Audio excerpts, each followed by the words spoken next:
yeah, it's great. It's a great experience. It's an opportunity for me. It comes around very rarely that I get to do international conferences these days, and I'm so psyched.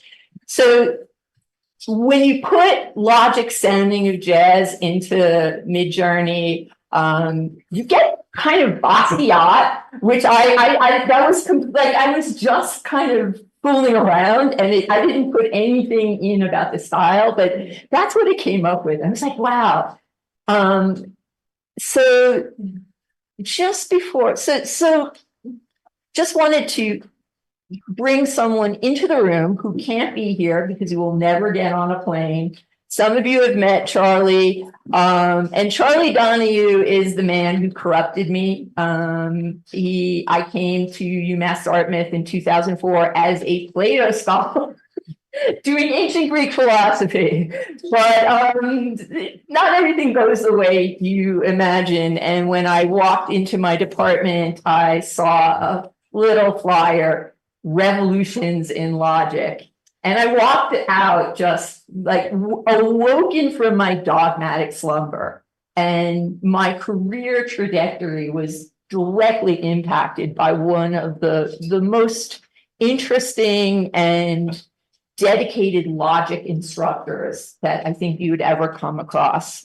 So this talk is in honor of him, and he sends his regards to everyone in this room. A great big bear hug to Luis. So Luis has been a star at UMass Dartmouth. We had for many, many years the Deviant Logic Posse. And we have had, that was run as a study group that was a supplement to regular introductory logic courses that featured non-classical logics. Students became tutors. So we had a kind of system going where if you did this kind of extra hard introductory class, you would be able to help the next group coming along. One of the great ways to educate people is to enlist the community to make it a project.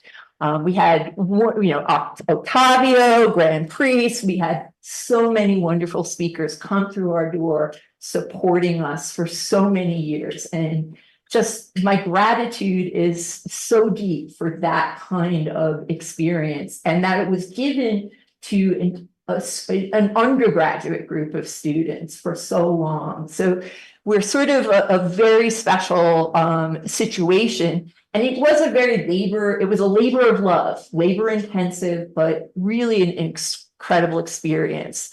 And out of that, Pixie Logic came. So I know people might not be familiar with Pixie Logic, but we return again this summer. So Luis, send your students, Julian, everyone, send your students. We do accept first year master's degree students if they are in need of like a refresher or interested in focusing on logic. So the idea is to bring students who have varied backgrounds, who come from different types of schools and colleges and institutions, and give them a sense of what the lay of the land of doing logic professionally is like. And giving them tutorials so that they catch up on whatever sorts of technical skills they may not have received. So students often have a deficit when they enter a graduate program, and that kind of becomes additive. They start to feel like they cannot do it because they feel they don't belong, they don't know something. So programs like this are aimed to sort of not just introduce the field and to network with scholars, but also to provide a sense that they do belong. And if you haven't done Skill X in your undergraduate program, we'll have graduate student tutors who provide that background knowledge and kind of one-on-one or small group tutorials. So the structure of the workshop is to give a full week of intensive skill building, as well as just understanding and sense of community and belonging. So each cohort has a sort of community, and it's just been a wonderful experience. So definitely send your students. My goals today for this talk, I'll start with talking about deviant or alternative or non-classical logics and the space for feminist logic. So I have some complaints about how we even think about what logic is versus non-classical logic. We sort of otherize logic, as it stands right now with this with a nomenclature. But I think the nomenclature reveals a lot about what our struggles, as a discipline are. I'll do a little bit on Val. Roy has given us a really nice tutorial on that earlier, so I'm not going to spend too much time. I'll look at different directions of feminist logic. Roy is you've done most of my work, most of the heavy lifting, but I think where things go a little differently is I'm going to bring up some issues about, quote unquote, respectability politics and the interiority of our discussions amongst ourselves and how little impact I think we have at large. And from there, I moved to a pedagogical platform. So in a sense, on this talk sort of ends on the pedagogical side of feminist logic practice. So I will be talking about the Donahue test for logic education. So that we have a kind of a practical guide or goal that might irritate all of you or thrill you, depending. This is something we do to ourselves. So the meme, the call is coming from inside the house, is from a horror movie in which, the killer is, inside the house. And I think that's one of the really confounding things about what my complaints are, is that it's something from within that is unsettled amongst logicians and our practice. We move from the title of my talk. So this is the big pull quote, and it comes from we think of Susan Hake as, naming deviant logics, and, a decade later, we get alternative logics. And I'm not beating up on Van Bentham. I'm really not. I think this is a great volume, but it speaks to me that there's a way in which respectability is right here too, that there's no need to replace these established systems by versions in modern logics that sounded jazz. And I have to confess, the minute I read that, I wanted to create it. And then it just keeps going, punk, disco, rap, and I'm like, I'm in. And not only that, it seems like that's exactly, when you get to the bottom, what he's sort of indicating, that there's this improvisation at play. So there's something about this quote that that expresses a tension. To us, the diversity of logical systems today rather signals a natural and respectable process of growth of the discipline, not of replacement or competition. In terms of our musical metaphor, this development transformed rigid classical partitions into a more open playground for improvisation. So that seemed actually at odds with the start, where improvisation and jazz sort of go hand in glove. As I said, our labeling preferences tell us about ourselves, right? And I think it's kind of well known that the label classical, people kind of always, those who are not in the know think that this goes back to classical Greece, and this is far from Aristotelian logic as you can get. But I think there's a way that term rides on the coattails of a lot of other ways we use that term. That term has been used, right? So we have classical mechanics, and and how this has worked out has always been it's been odd to me. But we move from classical to deviant to alternative to non-classical, and the question is always like, why isn't it just logic?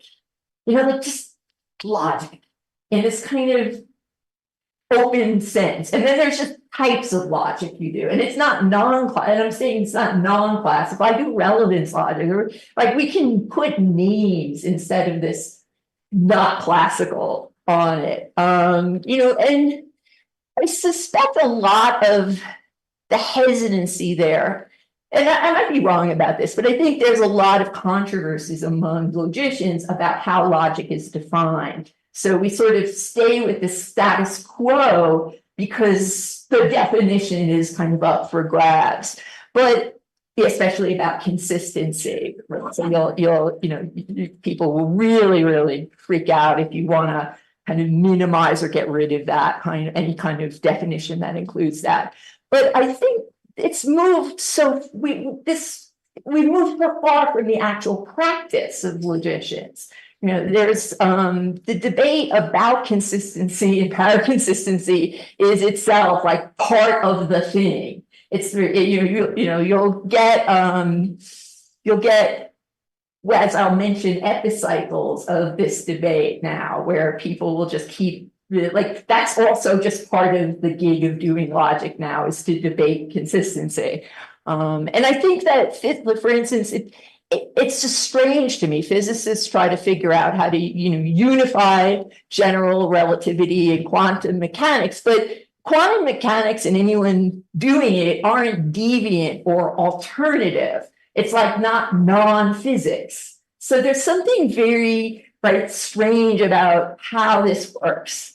And I think that when we think about when I think about this particular example, I don't want to drive it too far, and just sort of as how things are named and labeled by the practitioners, there's something resistant about context. And I was talking about that with Roy when we were speaking the other night. That I think is playing into this, right? Logic is just trying to be context free, and maybe that's exactly what we can't be. And I think, I was appreciating, I remember Graham's definition: logic is the study of what follows from what. And it's kind of like, and it just kind of leaves it all open. And I think people maybe want there to be a richer, stricter definition, but I'm not sure we can do that without being exclusionary of what people are actually up to and the kinds of improvisations that I think are sort of awakening in people. Right. And I think the alternative is kind of fun too. So we can also just, it's like sort of, reclaiming gayness, like all, there's so many ways you can just sort of, grab the negative term and just turn it around, right? And to the extent that we keep on debating, right, the status of non-classical logics, that can make sense. And I think, right, as I mentioned, it's kind of non-classical logics survived in spite of Klein and his minions. Much love. And hounding me. But it didn't stop anyone. That's always the funniest thing. Like people were just like, we're gonna do it anyway. Okay. And a lot of credit, I like to, give a shout out to the Southern Hemisphere, because I think this is where Anglo and American logicians really just kind of didn't get on the bandwagon as soon as they could have.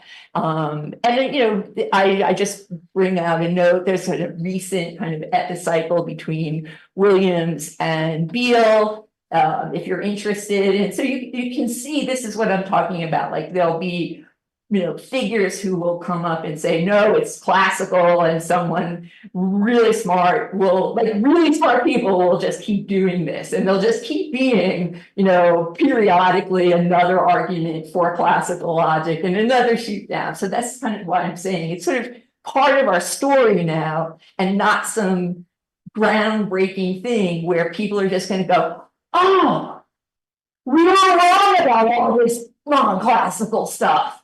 Let's just get rid of it and go back. Like that's just not the trajectory anymore.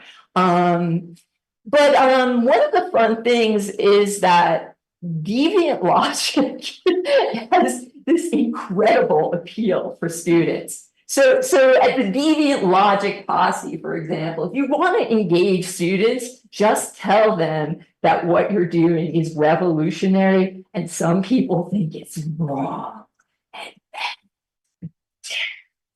Oh my God. I mean, I think no one was better at, like, Charlie was the Pied Piper of undergraduates. Like, they'll just be like, oh, there's this thing, classical logic, and it's holding us back. And then he would just bring in these, as I said, Luis or other great thinkers would come by, and he would teach the hell out of why classical logic fails and why deviance is the way to go. So, I think that there's something to that. Although I think at the end, it would be better for us to sort of reflect more on like why we still otherize ourselves. But a larger point is that there's been this dilly-dallying about the status of deviant, alternative, or non-classical logic, and it's had a cost. Here we are in 2024, and 6 years ago, we had this wonderful feminist logic conference, and I think the energy started growing from there, and we are now with publications, different dissertations, more conferences. Everything is moved into really a wonderful place, 5 year. And it's fantastic, right? Feminist logic has really moved from the margin. So like even today, I discovered there was a paper I didn't know about. It's written in Spanish. Axel, we'll work on that. But there has been work, but it's all been, sort of on the sidelines. But where was everyone in 1993? And, from Virginia Valiant's famous work, Why So Slow? And it's a really, really, I think, moment for us to think about like what it is that was going on. Val Plumwood, published in 1993, and we're kind of just catching up now. That says something, right? Deviant, alternative, non-classical logics open the space for feminist logic. And I think that some people might disagree with that, but I'm not really seeing how. There's really a way that if we kept on classical logic, that route would never really have opened. It was this research and exploration that got us to a place where we could start asking bigger questions about logic. And we owe, I think, that those kind of predecessors a great deal. And whether they're new feminist logics or FD, I'm actually less interested in that, being definitive than they're just being the question and people taking it seriously. And we can kind of talk about why it didn't happen. We know that there was no audience for Val's, paper. There were feminists who had no idea what she was talking about. And logicians that didn't want to know.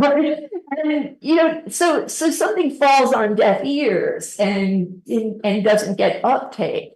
But I'm angry about it. We're really behind. I have two emotions here. It's just wonderful right now. right? And it's a weird moment to be wonderful. If you think about the way the United States is now, a hotbed of anti-diversity and inclusion. So we've actually kind of just under the wire and how institutions support projects in feminist logic in the United States and elsewhere is a really interesting question. We may become even like, we may get slammed with, very little resources or declining resources to do this kind of research because we are so late to the game. Logic being out of step with feminist philosophy theory and studies in the humanities and social sciences, amounts to an evasion that, as I said, is really worthy of our reflection. So from the deviant era, this is sort of, Roy has already introduced Plumwood, but the historical period in which she's kind of part of and was kind of marginalized within. I came across and started really getting invested in Val's work when I was working on the republication of Exploring Mainang Xiangbo. And what came to light, we had an international team of editors, and Zach Weber was really great. He's one of the things he's like, what do we do about Val? And I'm like, right there in the introduction, Richard writes that she co-authored all these chapters with him. And we're like, oh, this is bad. That's bad. And the Plumwood estate and the Sylvain estate, that's like, as an editor, I had to navigate that. And in a way, I felt like I was kind of bringing peace because we decided as a collective to bring her, back into our volumes and credit her with the work she actually co-authored with Richard that he admits. And that kind of made peace. I think that was very, very important. But it's part of the problem. You can see, even as I was sort of exploring and trying to understand that period of time, we could see that one woman was not given she was she was with Richard and very interesting things were said, but at the end of the day, she did not get credited with all of the work she did. And now she is. So it's a little bit better, but not, it's not perfect. So the disdain for classical logic during this period, especially in the 70s, in the Canberra logicians, was outrageous, right? Dismissal of all things classical it's the pull quote here from On Power Consistency from Graham and Richard is phenomenal. There are, we have argued, no insuperable philosophical problems in supposing that there are true contradictions. And moreover, there are substantial benefits attached to doing so. What mainly prevents the acceptance of this view is the ideology of consistency, the deep-seated and irrational view that the world is consistent. And it makes my day. It brings joy to my heart. There's something about this period that you can see right? They're it's us against the world. And indeed they were kind of doing their own thing in a faraway place from mainstream philosophy. And they made their own, they did logic on their own terms, for better, for worse, but I think for better. The complete rejection of classical logic in these terms and in all contexts may not be necessary to make a case for feminist logics at this point. So I don't share this intense sort of hatred of all things classical, and I don't think you should either. But I think they're short. I think you can see why people thought that way at that time, and the intensity of their research program meant a lot in that context. But I think given time, the fullness of time and this period, it's not a necessary requirement for you to be a feminist logic. So I don't want people to go, if I can't use classical logic, I'm gone. No, it's more complicated and interesting than that. And Torre develops her rejection of classical logic on different grounds than her colleagues. So she doesn't, she goes around the corner and uses classical negation to get at everything else. So her strategy is actually very different than the kinds of work that Richard and Bryan are doing. I think there's something really interesting in that when she pulls together and puts out politics of reason, she has her own way of doing things, her own sort of argumentative strategy that isn't dependent on the colleagues, that takes from them, but doesn't sort of depend on how they think. And certainly not the kind of rhetoric that Graham and Richard are famous for. She's really her own writer and her own thinker. POR makes the case for there being such a thing as feminist logic, contra anti-logic feminists. And she gives us an idea of what feminist logic can resemble and the desiderata that such logics would need to meet. So Roy has done a great job of spelling that out. So I mean, it's really the most revolutionary part of her paper is the idea that logics can literally be part of the problem. Her case is systematic in the sense that she does not propose a special use or application of logic for feminist purposes, but that, logical systems themselves are to be evaluated on feminist grounds. So it's a very, very powerful position that differentiates her from her colleagues, and makes her work very, very unique.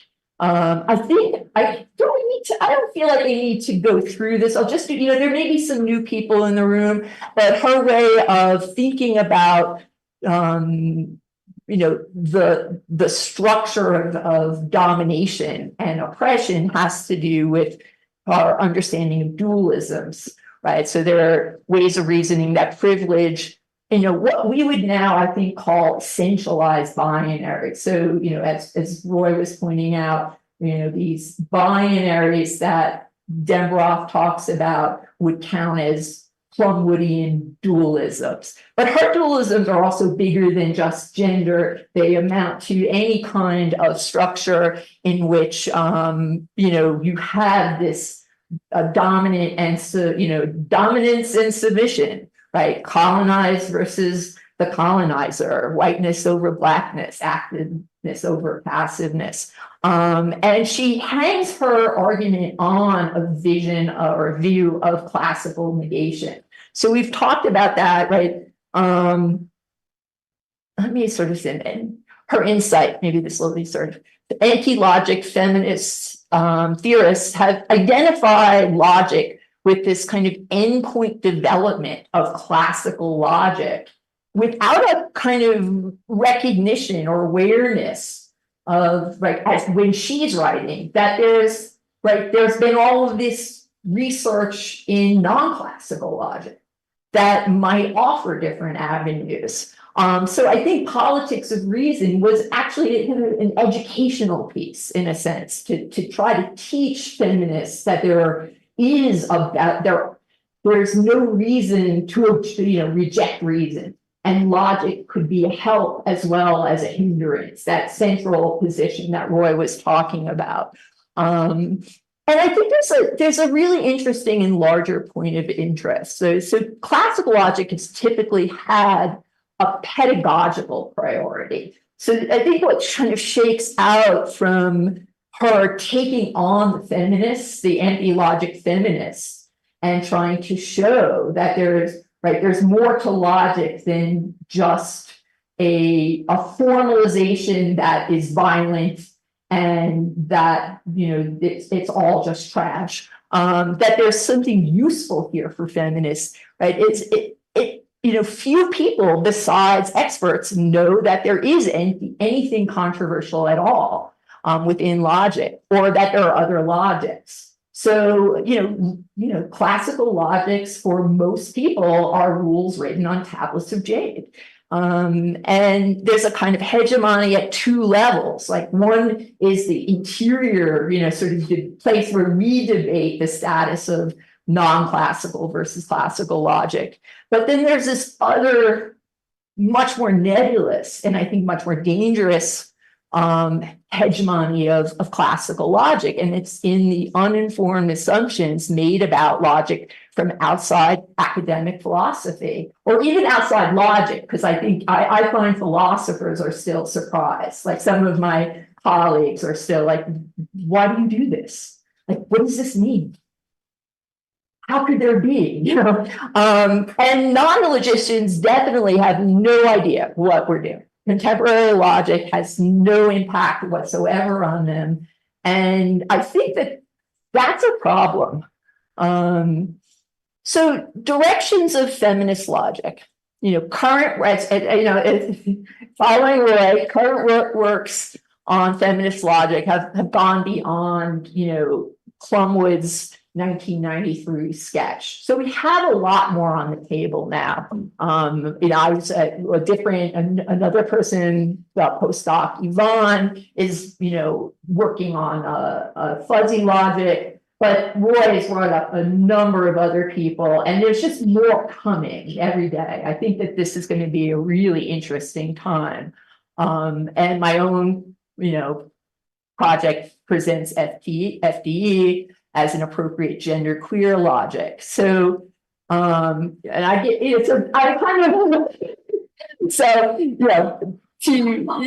to summarize Roy's summary, we have genderqueer as a critical gender kind. And for me, what I liked about FDE and what attracted me is that it captures that are the more than binary options, but also the critical nature. So it was like, it's not just that, there's these additional truth values. It's that the logic itself has to stand in contrast to a status quo that is deeply essentialist, binary essentialist, right? And this is what it is. And I selected it because it's a well-defined, the system has lots of interesting applications.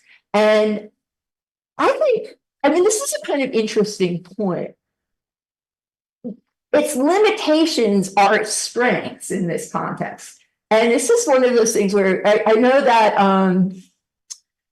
so I put disjunctive syllogism on there because I remember having this wonderful debate with Margaret Cuanzo when she published her book on paradoxes. And she's in the classical camp. And she was just like, no, I want my disjunctive syllogism. I walk in the store and there's two aisles and it's going to be, if it's not here, it's there. And I'm good with that. And life is good and easy. Why are you messing things up? And a lot of times we approach the non-classical systems as though they're always losing something. We're giving up something. We're sacrificing something. And I'm not sure that that's the right way to frame the problem. And I think what's really interesting is that it's not that we sacrifice a valid form, but we reject a certain pattern of reasoning. So we don't want certain inferences to go through in certain contexts. And it's especially acute when people are tempted to use a classical inference in a genderqueer context. So there's something there that I think it's like, I've never really seen it posed this way, but I started to go, maybe these kind of really weak logics that don't prove anything is exactly what we need for this context. Like, we don't want, no, don't go there. Don't make that leap of judgment. That's, stop making, like, it's going to be a very small amount of things you can infer. Good. And I think that there's something to think about that way. Like we and it puts us back into a really important thing I've already mentioned about context and the way that contexts still need to be better defined and developed for making sense of these feminist logic and maybe all these other logics of jazz and disco as well. And Yvonne and I have been talking about that, but I think, and Roy and I started talking about it as well.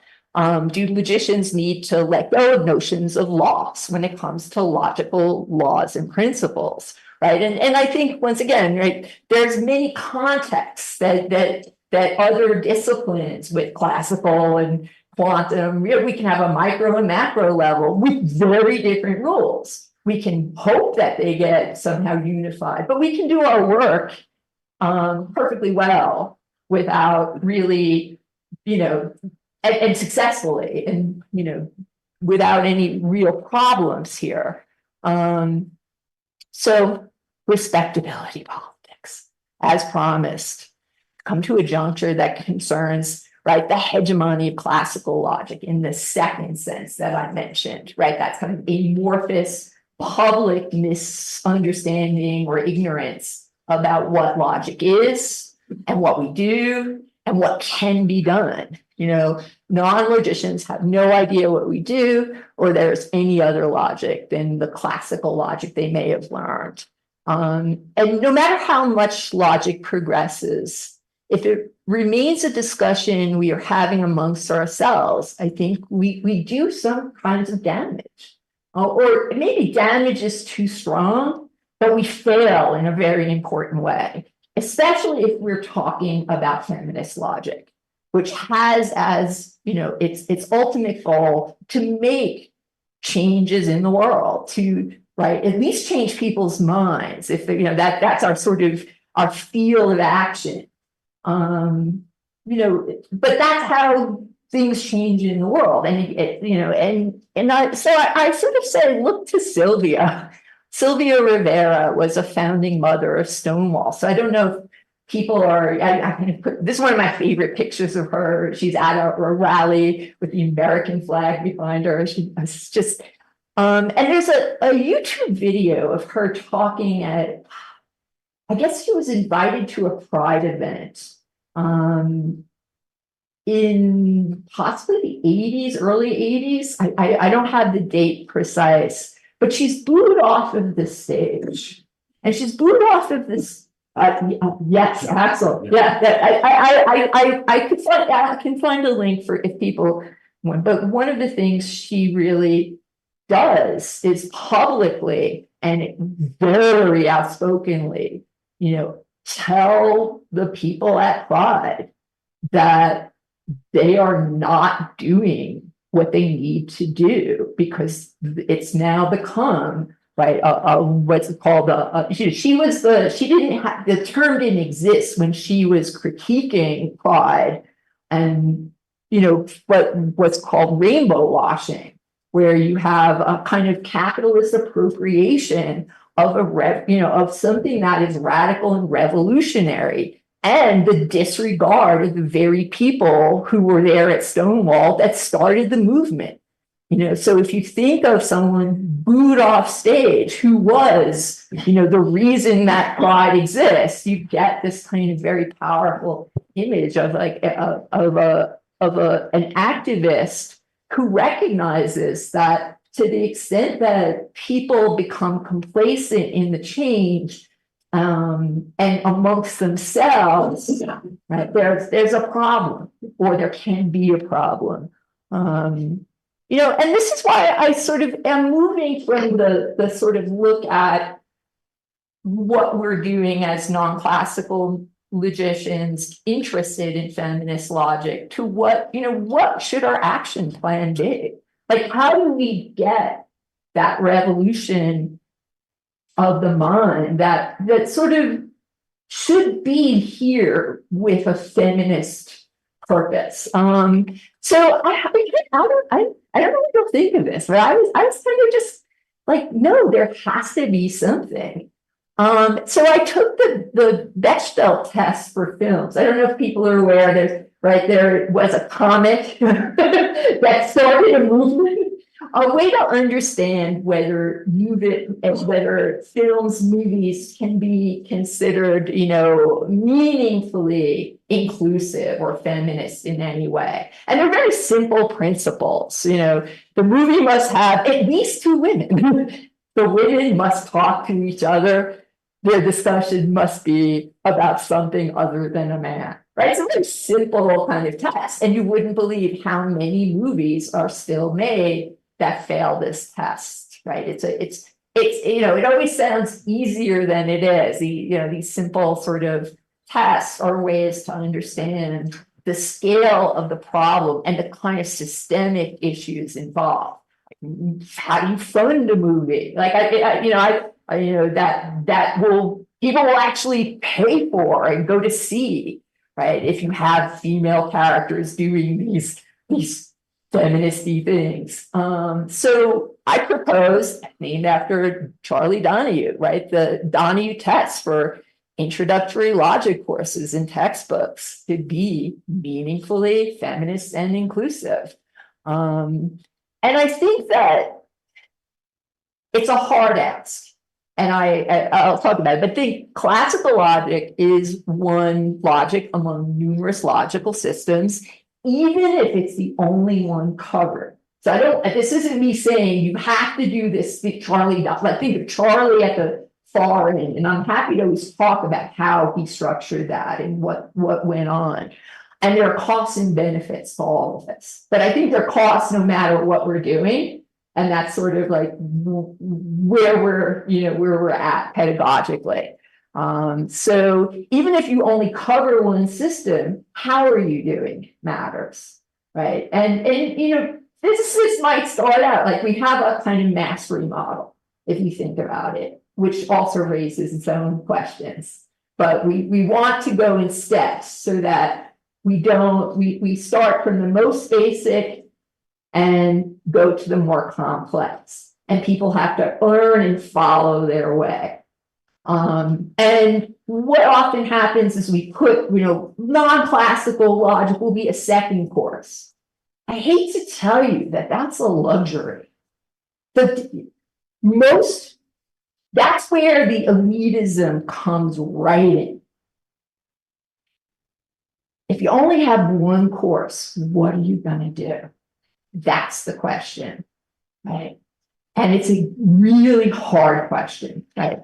Moving on to the second one, classical laws and principles studied may only hold within the classical system you're covering and may not hold in other systems. So, you might have intuitionistic, LEM and LP, LEM, right? There's several ways, but you have to talk about it as something that's not, once again, the laws, the words themselves, are very deceptive for undergraduates and people who are casual readers. They don't know what we're saying when we say law.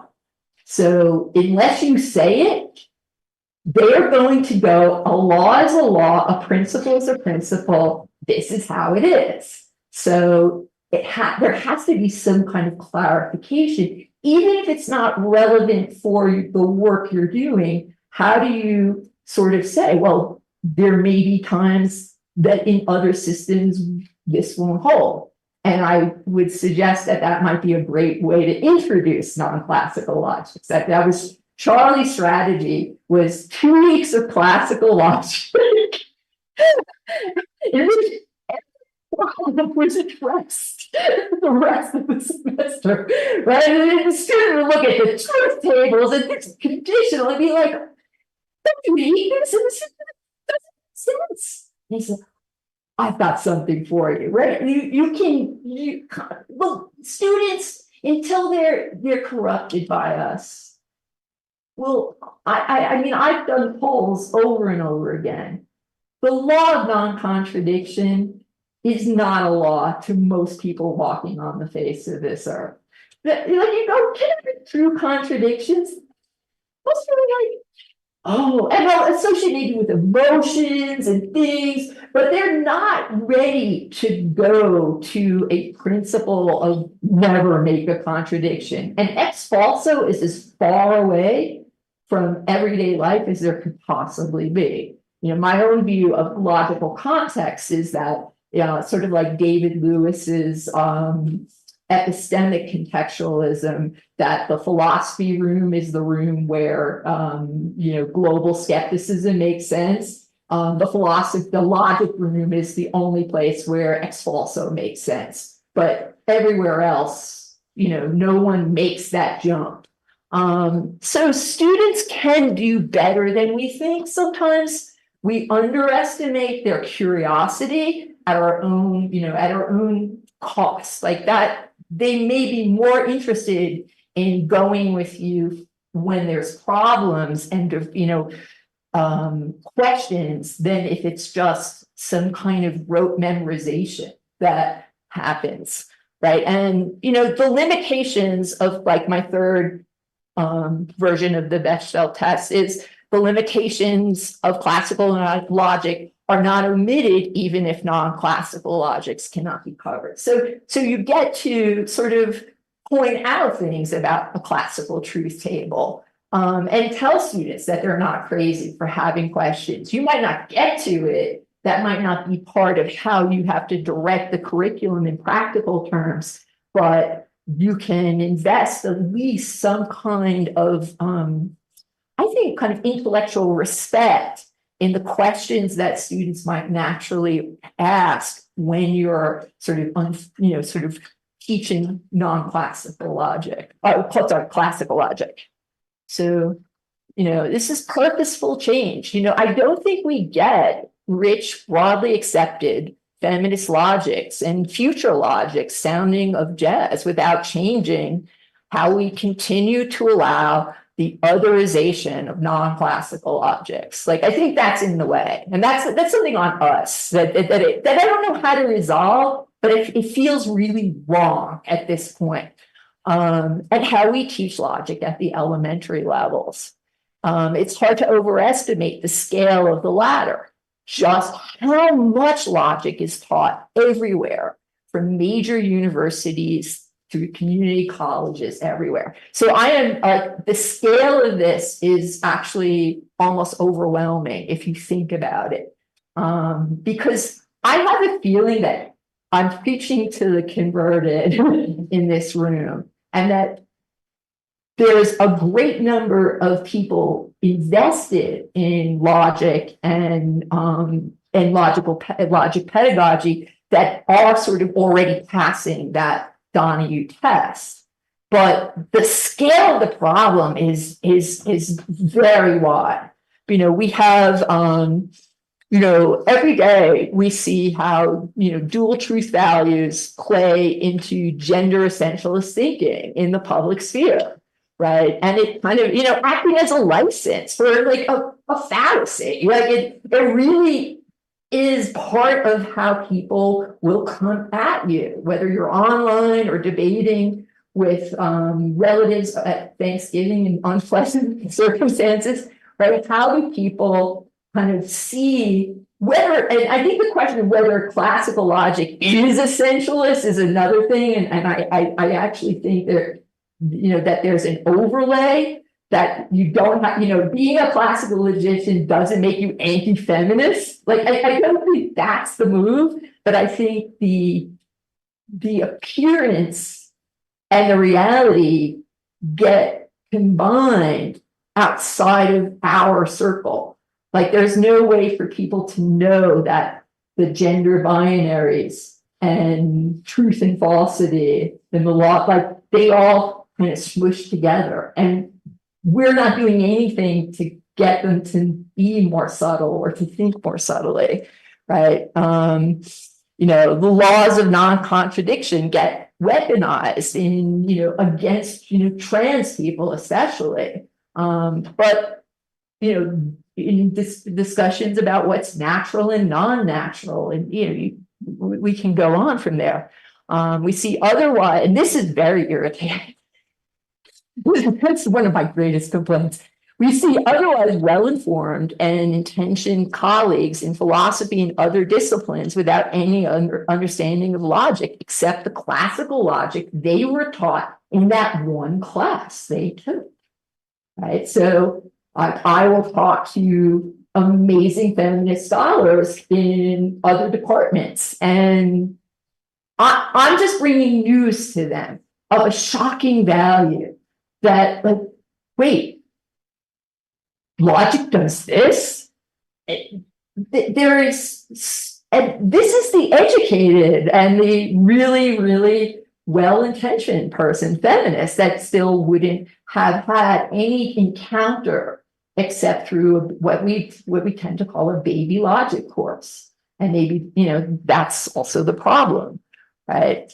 And this is, you know, I understand this is a huge ask. You know, to the extent that Charlie retired, and I have now sort of been put in a place of despair where my own department now fails the Donahue test because I can't keep, you know, a PTL or a faculty member who would be committed to that. And if I think of it, we have exploited PTLs who often are the people, you know, that are going to teach the intro, the logic class, or faculty members who aren't logicians, who are oppressed by the very idea that they have to teach an undergraduate level class. And these things are left in our educational system in a way that's up for grabs.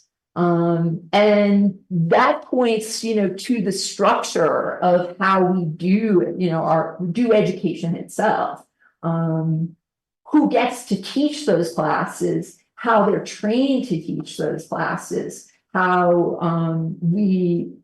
how often powerless we are to hire or to, you know, influence faculty when it comes to decisions they make.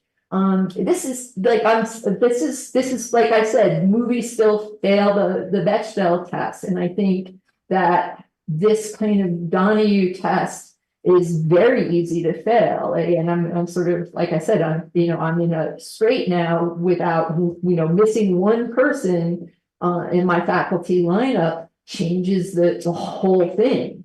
And it's very precarious to really keep people informed at the level that matters, where, you know, our students go out into the world carrying with what we teach them.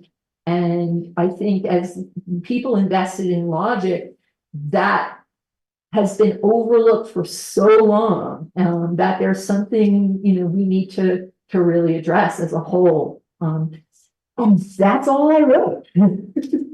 So thank you.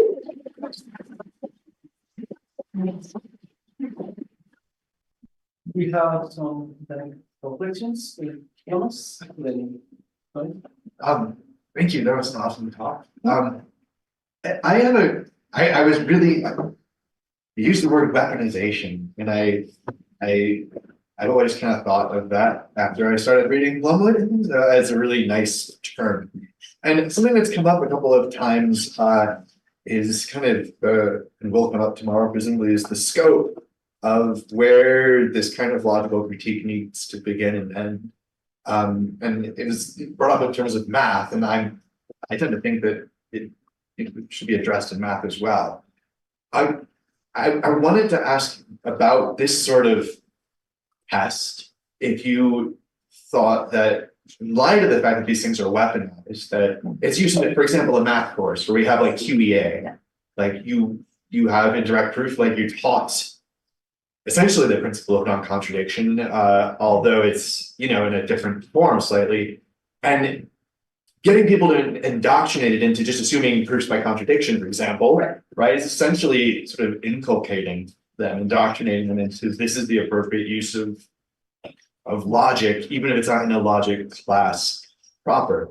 So I guess the question is, where is the scope of this Donahue test? Is this in logic classrooms, or is it more broadly implemented in your head? That's interesting. I'll be doing a talk on alternative logics in the summer with Franci Mongraviti, who is doing like basically inconsistent mathematics. And she's very into, I didn't even know this was a thing, pardon my French, but math fucking is now a thing. So, and I didn't know about it until I read her dissertation, that there is a revolutionary movement within mathematics addressing exactly what you're saying. I'm a big Franchi supporter. So I think to the extent that we're sort of like, it was so interesting because I'm not a math person, but I was brought in for the feminist part of her dissertation. And from what I can tell, there are pedagogical implications that mathematicians can easily sort of, either adopt something similar or think about. But I would leave them be, because they're people doing some really cool things, and I trust them entirely. I think that's a really great question, and I think there are people who will take that very seriously moving forward.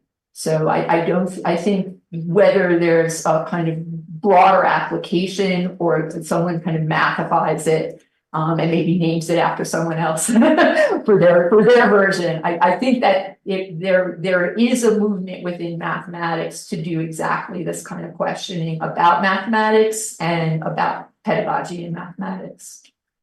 So thanks. Yeah, I wanted to ask you to say a little bit more about contexts you talked about at the beginning. Because that sounded the way you put it, very logical pluralist, right? In a certain sense. Yeah.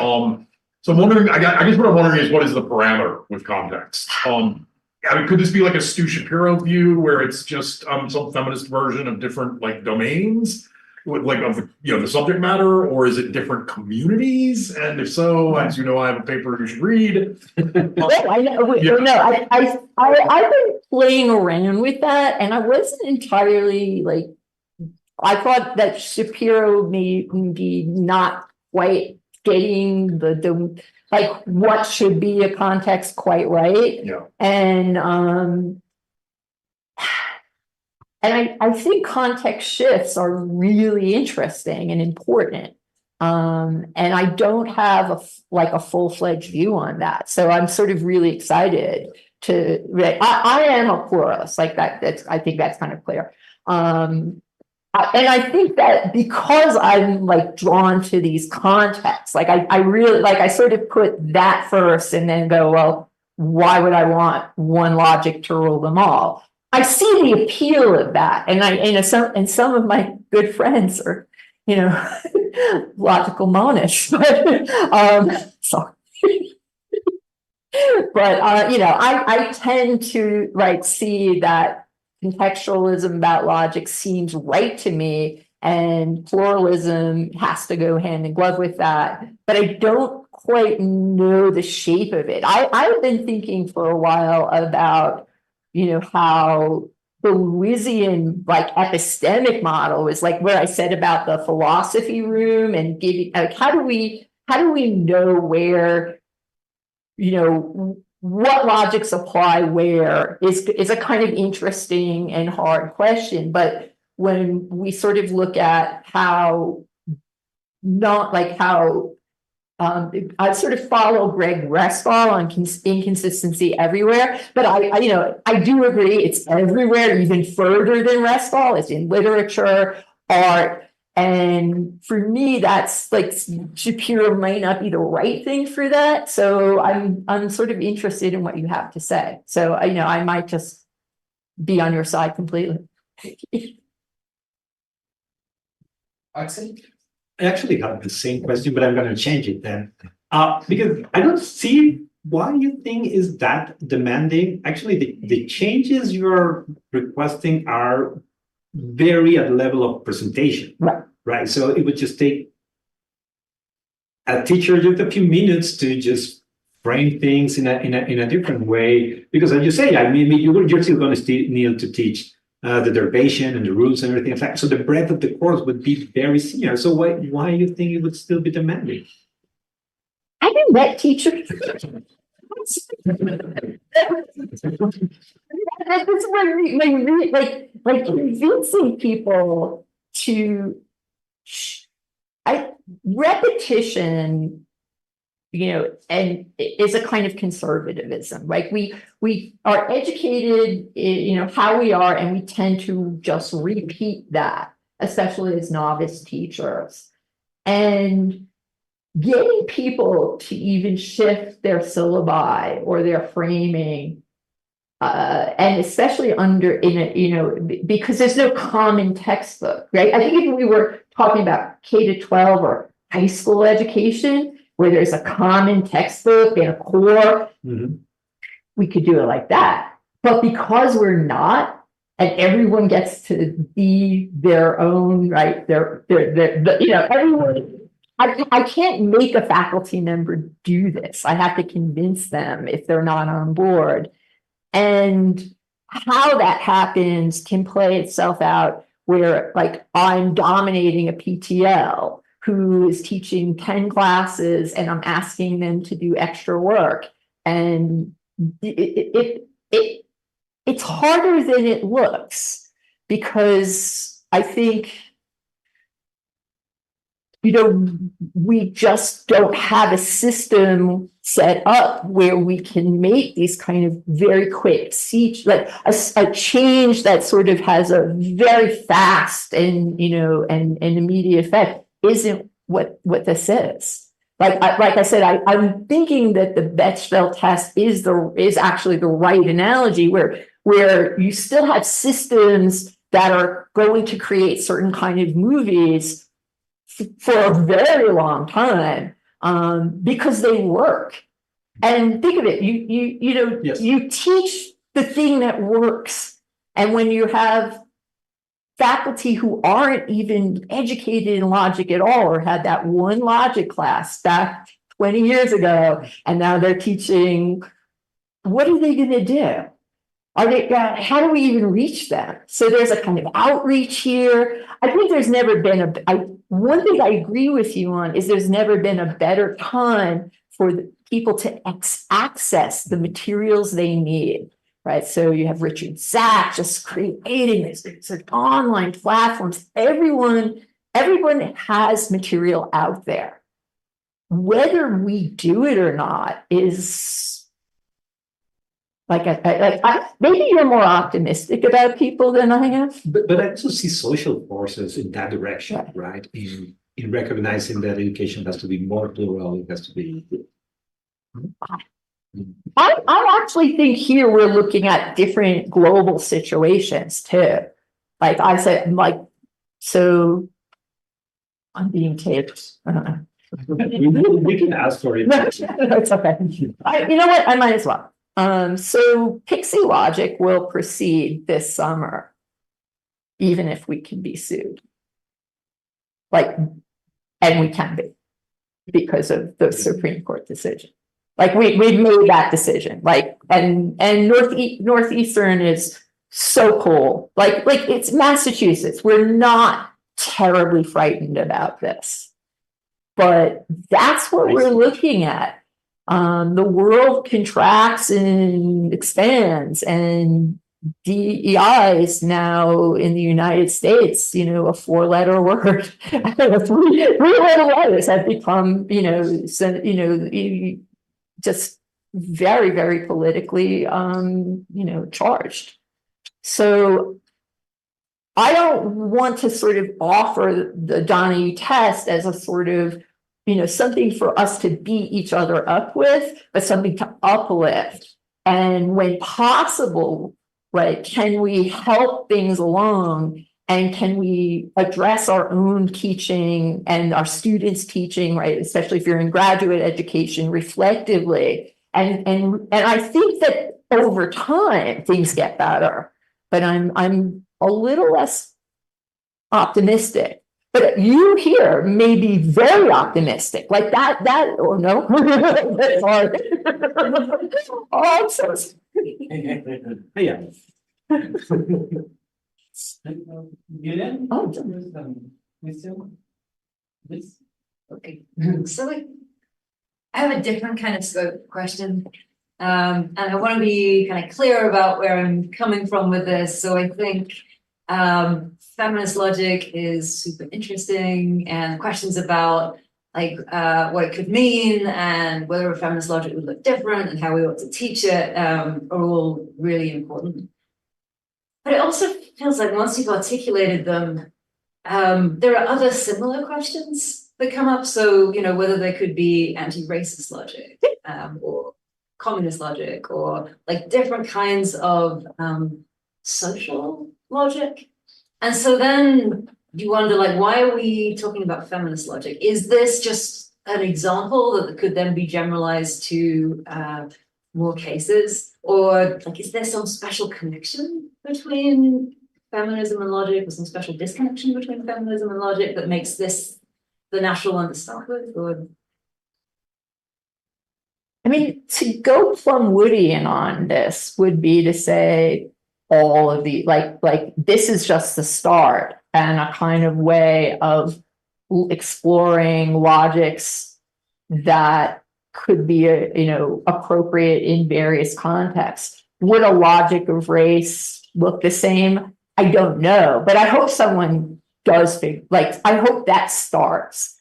And I think there can be multiple logics. Like my perspective is been to not develop a new logic per se, but to look at what's on the table to see how compatibilities with these various projects operate. So it wouldn't surprise me, for instance, to see, like, so I promoted FDE, but maybe Roy's, HB, that these might have enormous overlap. And it's up to people to start to ask the questions and do the work.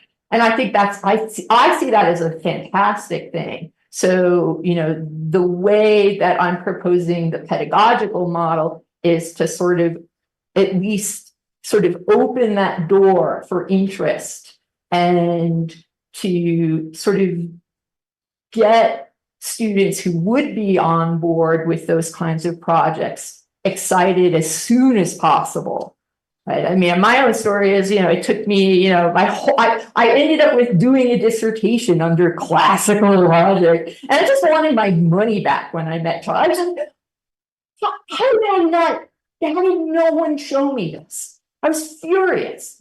So I think from my perspective and what I'm seeing is that the opportunities to look at logics, to see multiple systems, and to see compatibilities between social projects is just a wide open field right now. And I think I think to an extent we know that Graham has explored dialethism in respect to communism. So people have already kind of gone in that direction, but can there be more? Absolutely.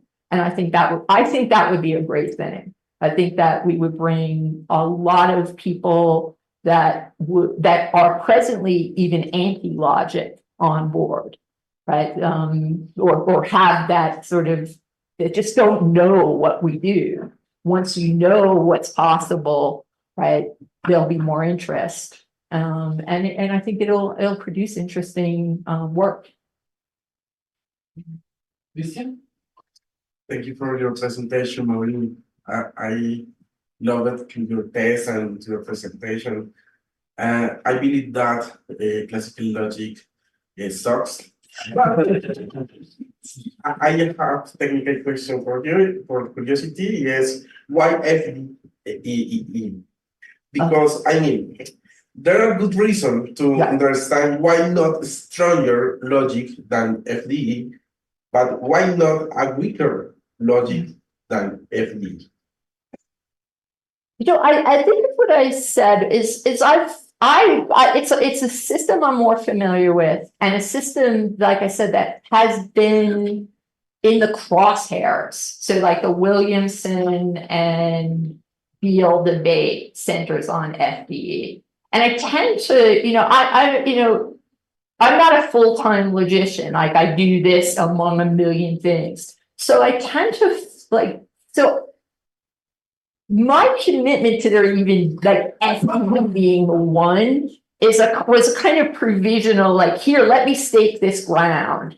And, now, like, I had never even dreamt of, like, now that once Roy mentioned, the unary operator, I was like, oh, so, like, you brought up something I hadn't even really thought. It was incredibly helpful. Luis sort of real like I can see that there's something really interesting here, but I may well give up FDE and join. Like, I'm not sure yet. I have to work this out. And I have to see how you two kind of work it out too. So I chose a logic that I thought would be very sort of familiar to logicians and sort of broadly understood. And I didn't go to weaker logics because I was just like, no, this one covers the grounds. It gives me the four. I really wanted the four values. And I definitely thought that a logic that's been in the crosshairs and been defended so well would be a good choice for, like, pinning, what logic will suffice here. So, but it wasn't, this is sort of exploratory still. So I'm completely open to having my mind changed, except I'm not going to go to classical logic, but I'm really interested. Like, I really hadn't thought of the continuum that could, like, that really, I was like, oh, there's so many opportunities, but I didn't realize, like, that kind of, what is it? The spectrum model fits.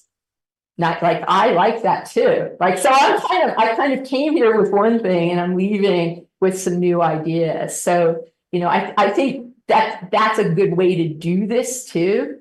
To be a feminist logician probably is to be extremely, just open to what's happening in the room and seeing what works, and not being dogmatic in the face of, like, opposition. Like we don't need any more of that. It's okay. Thank you. You're welcome. Thank you.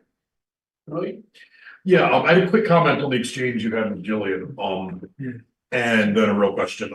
So the quick comment is, with Plumwood in particular, there's this use of the term feminist in certain areas of feminist philosophy. I think feminist epistemology is very clear. It's very clearly what's going on.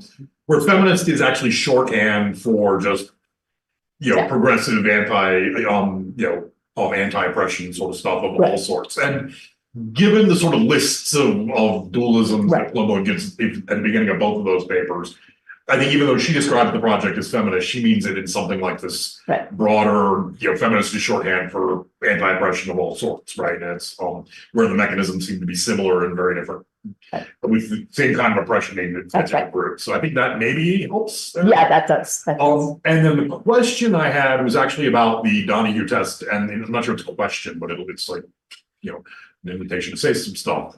Because there's interesting history about the Bechtel test, like at both ends. So one, it's such a low bar. Right. And it's been strengthened, right? There are these much more complex. I went with the low one because I'm not confident. But on the flip side, not only does it seem to be like almost impossible for the big movie companies to jump over this very low bar, but the ones that occasionally do are like overly proud of themselves, where you're like, slow down, right? This did not, passing this test does not mean it's good. It just means you dodged a really, really bad form of bad, right?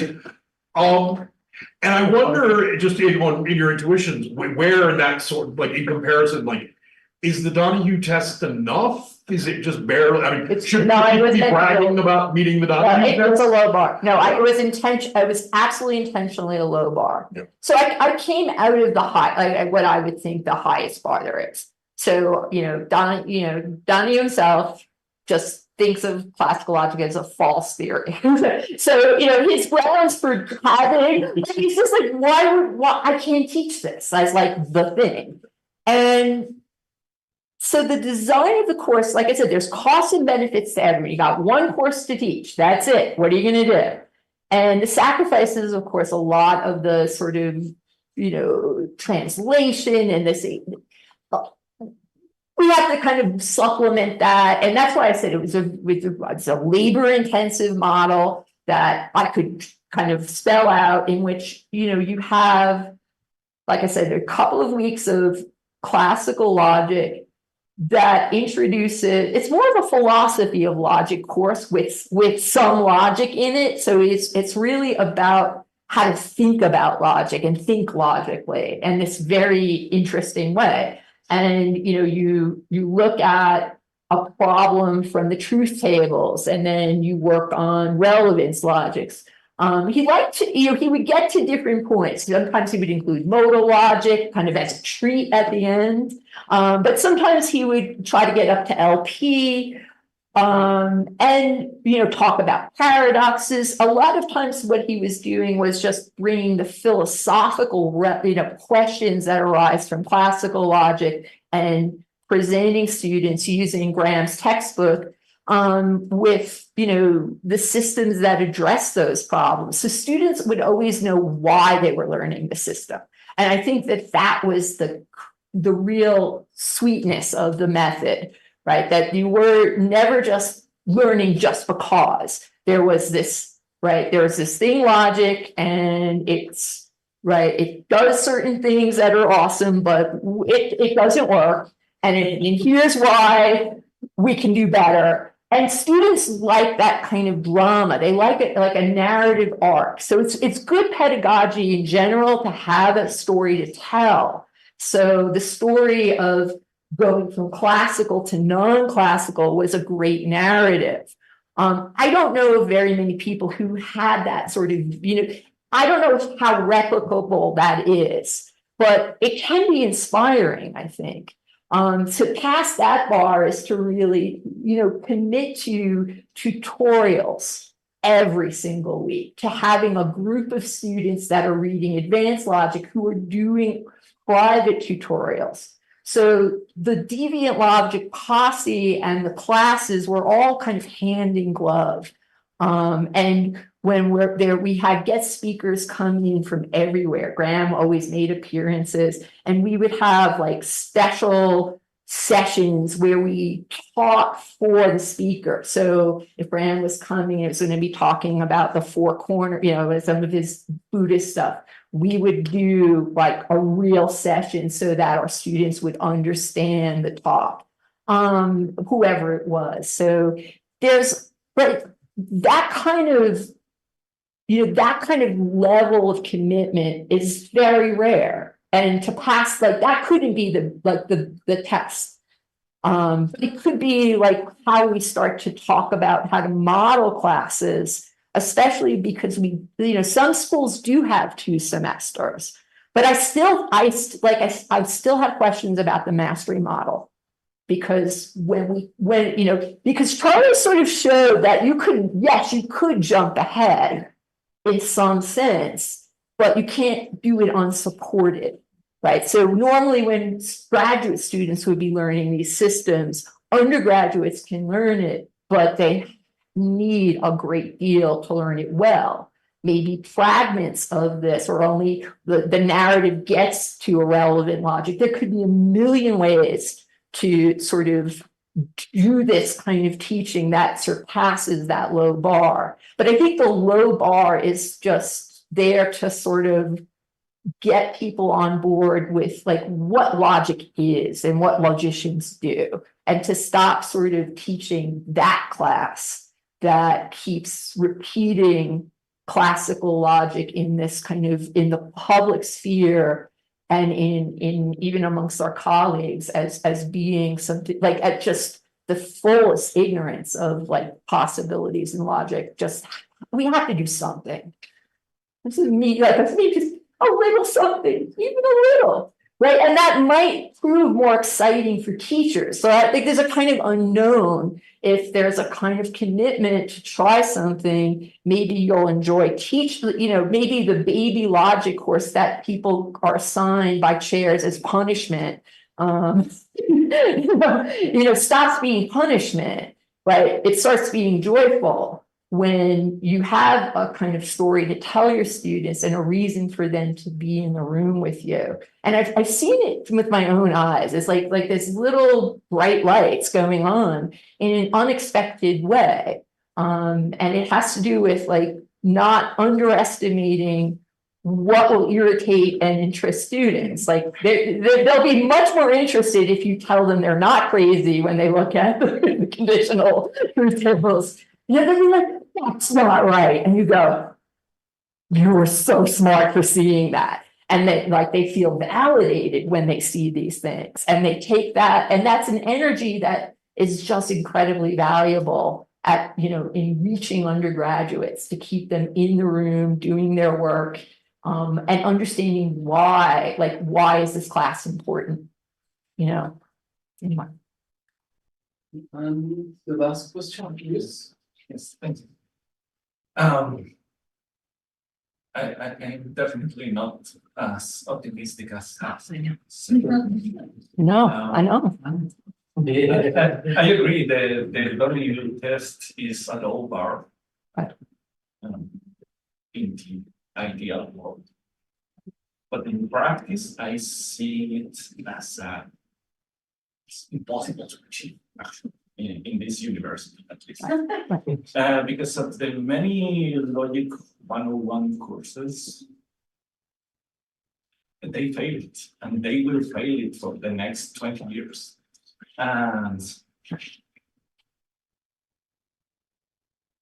so the question here is, what else we can do? Because changing that is simply not going to happen. Right. I mean, not by pacific means. Right. But I think that's there's a structural thing. It's not about it stops being about individuals. I like this because it ends up pointing to structures that we're up against and ways that we just do things that are set up and hard, like turning a tanker. That's sort of why I set that bar low. And I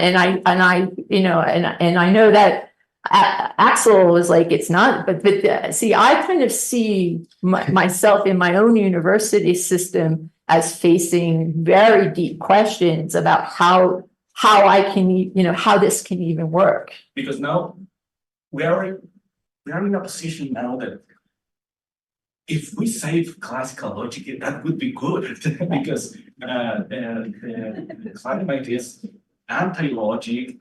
Let's do argumentation theory, but let's forget completely about the formal parts. Analytic philosophy sucks.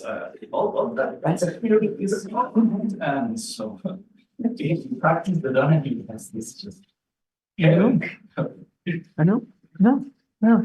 No, I didn't introduce it because I thought it would be like this easy thing. It's a huge ask, but it's where, as Charlie loves to say, the rubber hits the road. And this is not to denigrate the work we, people do in academic, circles. It's to sort of talk about how feminism and liberatory projects cohere with the kind of work we do and it's very, I don't think we're the only discipline that has a theory praxis issue. We're sort of right here at that, but I don't think we can talk about doing feminist or any other kind of work without understanding the structural features that are in the way of our own work. And maybe and it is overwhelming. But it's still something that can be addressed one-on-one at conferences in education. The tanker turns, but just maybe not in our lifetime. I don't know. I mean, I was kind of depressed. Oh my God. I didn't need to end. No, that's not where I wanted this to go, but it is there, you know, I didn't have this, you know, I was struck with a heaviness when I thought of it, not a like lightness, because to be activist in some meaningful way is, you know, not easy. And and being activists within institutional confines, you know, it's especially challenging, right? We're in structures that do their own job, and we're sort of sucked into and given roles without, and then, you know, and we try to change those roles, and, you know, takes forever, and it takes convincing and all kinds of stuff. But I think it is possible. I think that this sort of like I've spread the word, and maybe this kind of idea starts filtering through. I know that there are people teaching graduate students right now that could walk away with a different sense of how, like, you might have you have a single course. What are you going to do? Might be just exactly like, how do you talk about what you're teaching, even if it is classical logic? Like that could change very easily. And I think Axel's right about that. And the amount of resources. The minute you want to make the change, you don't even have to pay for textbooks anymore. You know, and if you email sorry. I'm saying if you email certain individuals, they will provide you with the materials you need because you are a colleague and a fellow instructor. So there's always a way to get what you need to do this kind of work. So, you know, there's been a supportive logic community all along. I know you can kind of give ourselves some credit and give yourselves a lot of credit. So, you know, it may not be as dire. Anyway.